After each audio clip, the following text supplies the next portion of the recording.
Oh, hello there. So in this video, it is like a different video from what I've done recently. So in this video, we'll be developing a Android mobile app. So this is like a two-part series. So basically, our goal is to create a Android mobile app that generates AES encrypted QR code. AES stands for Advanced Encryption Standard. So basically, we want to encrypt some data from our mobile app, and then we will build a Raspberry Pi that has a camera on it, and it will basically scan a QR code.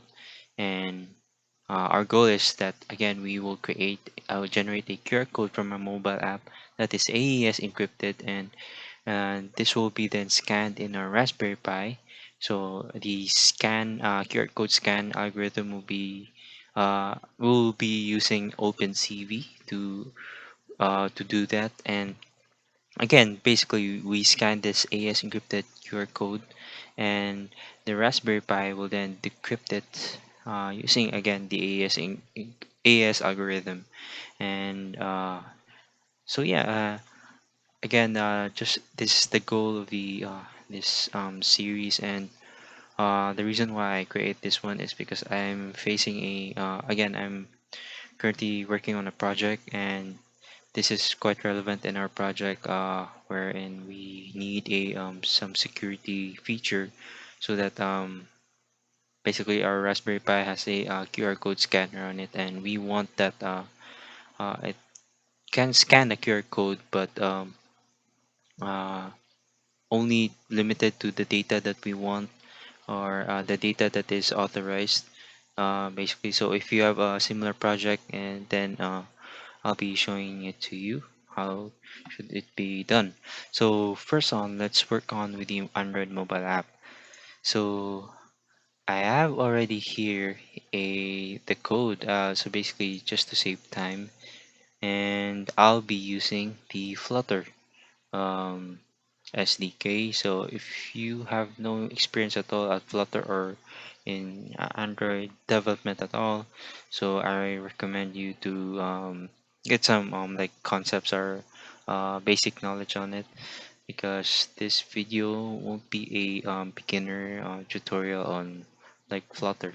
So I'm expecting that if you want to go through and follow what I'm doing, or to develop this app, I do hope that you have a some kind of a knowledge in Flutter. So without further ado, let's uh, um, go with the code. So again, if you have a background or knowledge in Flutter, the first thing you need to do to create a project is, um, of course, go onto your desired directory or path, then enter this command flutter create, then name the project that you want. So, and after you click enter, it will create a project for you, and then you want to open that folder into your IDE. So I'm using Visual Studio Code, uh, and you could also use the Android Studio. I just prefer the Visual Studio Code. So again, if you have knowledge on this one, there are basic extensions that needs to be installed, the Dart and the Flutter extension. And once you've installed that, and as well as the you have the Flutter SDK installed in your system, then yeah, you're good to go. So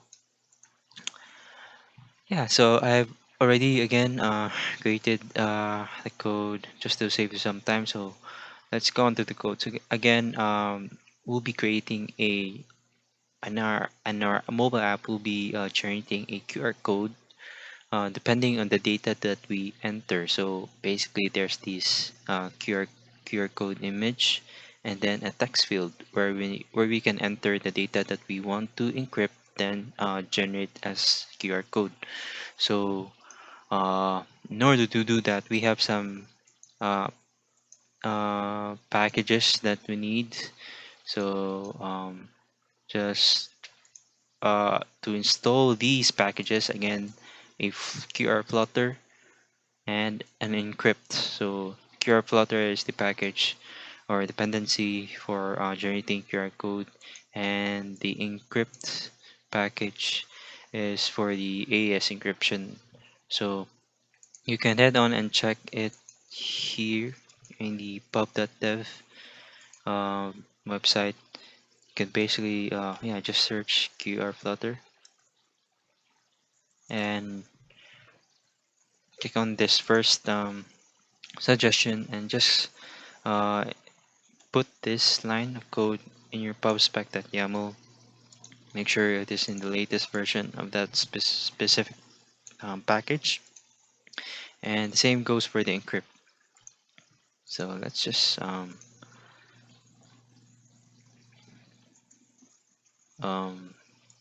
because we will need this uh, some the documentation of these packages later on, so that I could thoroughly explain it to you guys. So yeah, better make sure to put this line in your pubspec.yaml so that it could save. So if you are again new to Flutter, or even in the Visual Studio Code using Flutter, um, Control S will automatically do the Flutter pubget. So now that it is installed, uh, we want again whenever you create a Flutter project, it will have the default Flutter, I mean the tap count program or app in the default main.dart. So it basically just grab those out and replace it with my project right here.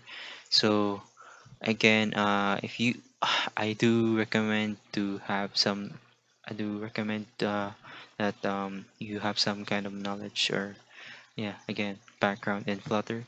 So what first function right here is in the main, and just basically call this class right here, and this um, this block of code, this rest of the block of code is a stateless widget. I mean this one already only because this is like the home. Yeah, a function to call the home here to build the my home page. And if you want to title name your app, just replace it right here the name that you want. So I name it AES QR code generator. Uh, and yeah, actually this one, sorry. And this is just the name of the app bar. So we just passed it in our title. So again, this is like the standard or default format of a stateful widget. And again, we just passed this title from this my app stateless widget. And set on here, uh, let's first examine this main build widget build block.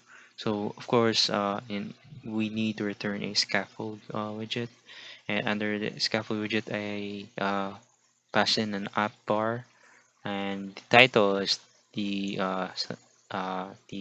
string parameter that we just passed right here. So the app bar will display the title ASQR code generator, and we have a column uh, order or widget right here. So in order from top to bottom of our first screen of our app is the QR code image. So again, you don't have to worry with the QR generator because we have the a package for that one that will do the job. So we just call this QR image um, class and pass in some parameters like the data. It is basically the data that we want to generate as QR code, and I'll come back to this later. So and we have a size of 200 pixels. So yeah, better make sure you have those data passed in this QR image. And we have a text form field. So this is the text field that I refer back then. So basically, you want this is the text field that you in that the user will input, and yeah, it will store uh, at the QR data. But we'll be using a text editing controller for that one. So again, we pass on the text controller, and we just add some input decoration so that we can label some text, and of course text style, and another padding, and yeah, a button so that whenever this button is pressed, it is named as generate QR. So whenever it is pressed, it will set state on QR data. So basically, uh, the text that we entered on the text field will be passed on QR data. So because the QR data will be the one that will be passed here on the QR image. So here, let's examine this one. This is where our encryption comes into play. So basically, we created a AES class. So I have one right here. So I created a class. I named it AES, and I don't know much of cryptography and also AES, but I do know that that in AES we need some two things or parameters or data. One is the key and the IV or initialization vector. So the key basically is yeah your key, and you can uh, like enter a key anything that you want for as long as it has a length of 32 characters. So uh, yeah, we'll be calling the key class and dot from UTF-8, or basically it will translate into Unicode, uh, string to Unicode. So again, uh, this is my key. So it's pretty basic, just 32 ones. So you can um, name it anything for as long as it's 32 character length. I'll explain why it's 32. And another thing that we need to have is the initialization vector. So again, same thing. However, in the initialization vector, you need to have 16 characters. So same here. Just again, this is not generally the safest way to put your key. I mean, to hard code in it in your program or code. This is just basically a demonstration. So there's actually a safe way to do that. Set onto the documentation of our encrypt. Yeah, here you can use the command line tool and use this one, the secure random command, and pass in the key. So you can do that. Just yeah, just read the documentation. It's here. Some other details.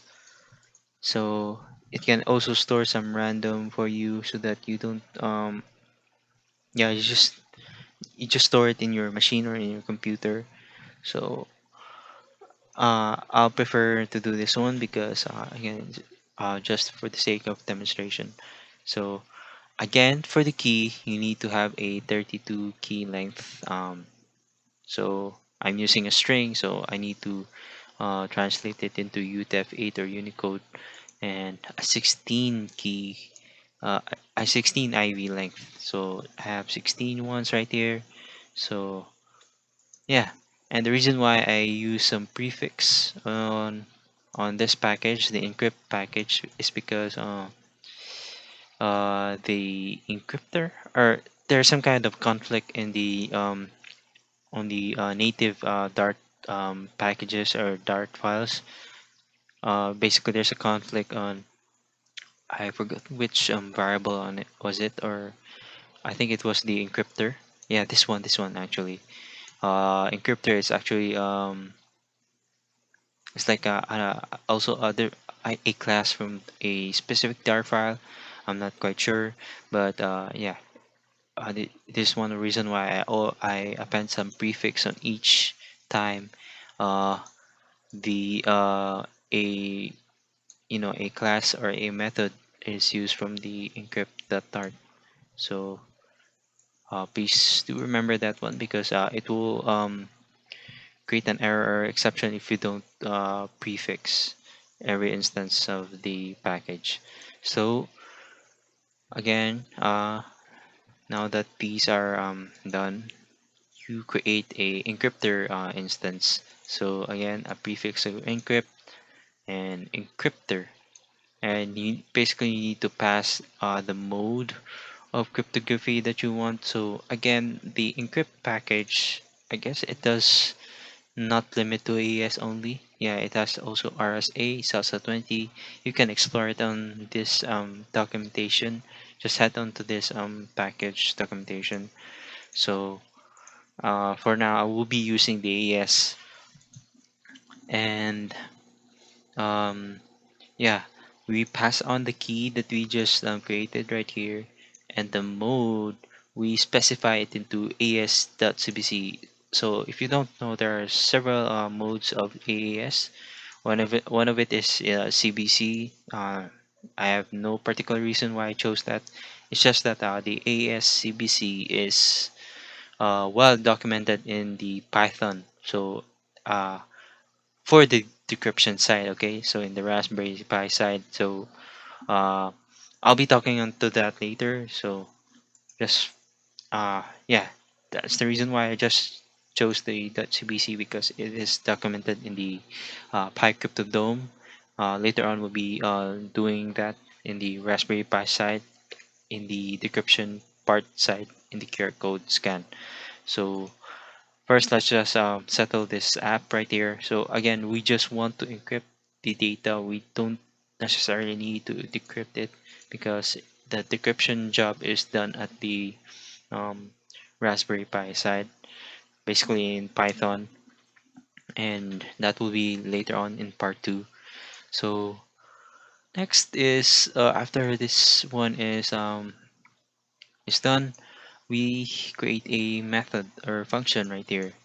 So basically this is what will be called in our main.dart. So we pass on a data or a string data that we want to encrypt. So encryptor that encrypt. So we pass on the data and the initialization vector or IV, and yeah, it will actually return a dynamic data type, because yeah, the reason why I didn't explicitly return it to string, because we want it to um, ret- yeah, we want to convert it to something that it is uh, somewhat yeah, it will be that will be um, used for the QR code scanning. Basically, we want to convert it to another format. So I'll be please I'll explain it here. So yeah, we created an instance of the AES, and where was I? So uh here, so the data that we pass on will be the data that will be generated as a QR code. So um we again pass I mean call the data variable that we just initialized, and call the function. So this encrypt data was this one, and we pass on the data that we want to encrypt, and after that one it will somewhat, I guess, yeah, it will return a dynamic, and we want to convert that into base 64. So basically this will be done so that there's basically in the Python later on in the Raspberry Pi side, there's base 64 encoding that will be done. So which is why we want to encode this to base 64 our data. So yeah, that's pretty much it. I hope I don't confuse you at all. I know it's a lot to take in if you are new to, again, if you're new to the cryptography and also in the Flutter. So yeah, just to recap, basically we'll be expecting a uh, only single screen. Um, First, it will show the app bar with the title AES QR code generator. Then below that one is a QR code. So uh, and below the QR code is the input data or input text field. So and the button, generate QR button. So it will, upon clicking the QR code generate QR button, it will display here the QR image. So so yeah, if you have noticed, you might be wondering what will it will, at the default or initial run of the app, there's no data that is passed on or inputted. So should it be a blank right here in the QR code because there's no data?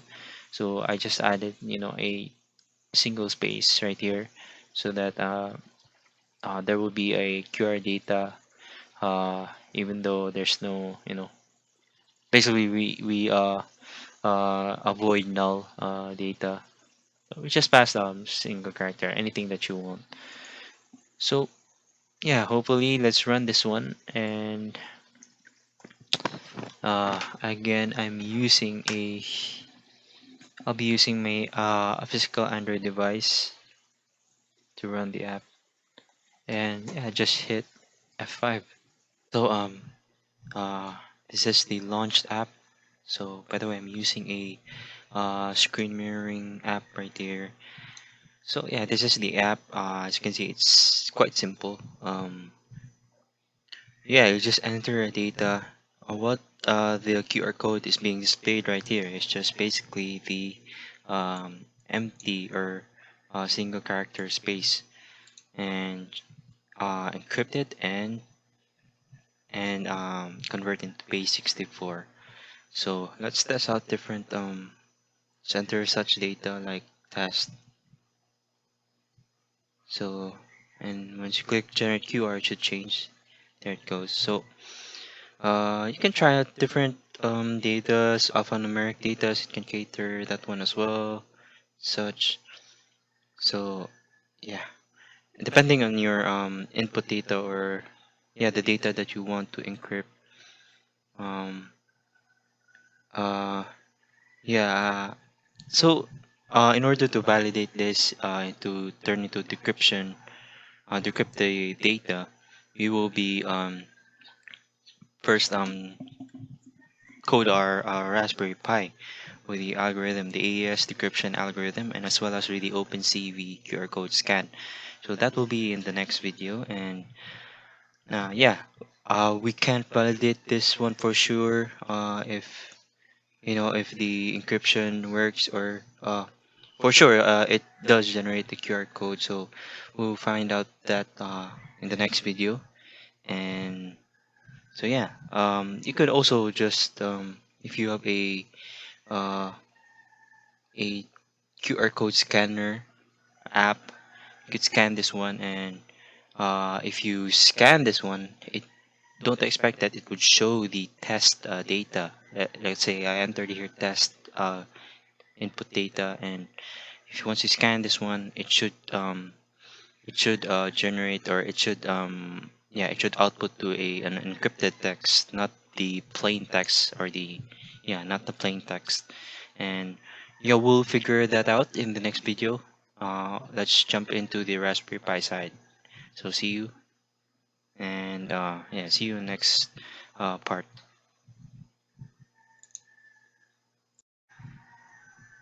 And by the way, I forgot something. If you want to, again, this app right now is like in development mode. Basically, if you disconnect your USB, I mean your USB cable, it would not run the app uh, unless it is run in the in your environment or IDE. So I figured out that I should build the APK. So in Flutter, uh, build or like to deploy the APK, deploy an APK. So in Flutter, you might yeah, I forgot the command actually. So let's just search the Flutter um, deployment release, and it should have a documentation. Yeah, here. So yeah, it's a good thing to have to read really the documentation. So you could actually just skip right there if you don't want to upload it in the Google Play Store or in the App Store. Um, because we just want this for our own the app. So right here is um, the build APK. But before that, we need to clean our project. Flutter clean. This is just to like build the existing build files. Although we haven't built anything yet.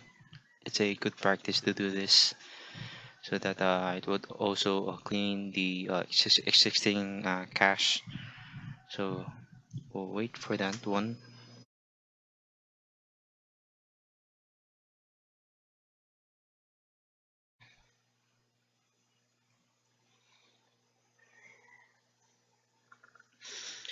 So after that one, don't worry with these squiggly lines. Just basically also remove the bug packages and yeah, just follow my lead. Just click Flutter upgrade, enter Flutter upgrade.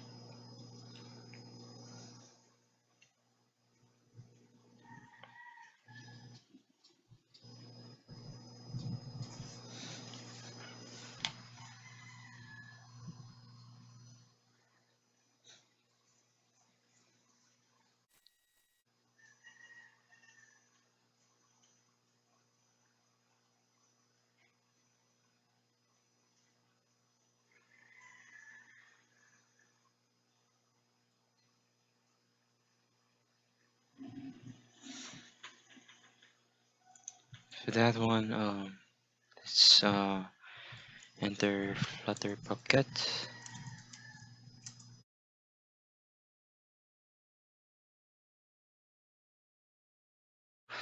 Now let's copy the command that we found in the documentation to export it or build it in APK. So there are a bunch of APK modes that will be released or yeah that will be built, but we will be using the let's just paste it right here first. So while waiting, this will export three different APK files: the Army ABI version 7, the version 8A, and x86, or for the Intel processor based phones. But most likely your phone will run compatible with version 7A. In my case, this is also works well with me, the version 7A. So yeah, and we should expect that we have a lightweight size app because it's just a single screen and yeah, and it also just two packages. So let's wait again. My build has just finished, and as you can see, it is pretty much a lightweight app as expected. So the app or the APK is found here in your build directory under your project. So go into app and go into outputs, go into Flutter APK, and these are the following APK files. And go ahead and copy this APK file to your phone, and so yeah, and install it if you want to. So you could again, this is just additional recommendation if you want to, you know, it's quite bothering. Whenever you want to run the app, you must launch this in your Flutter SDK. So it's better to have an APK file or released APK file so that yeah, you have a functional app that does not rely on the Flutter SDK. So again, I'll see you on next part of the video where we build the AES decryption uh, for the QR code scanning in the Raspberry Pi. So thank you for watching.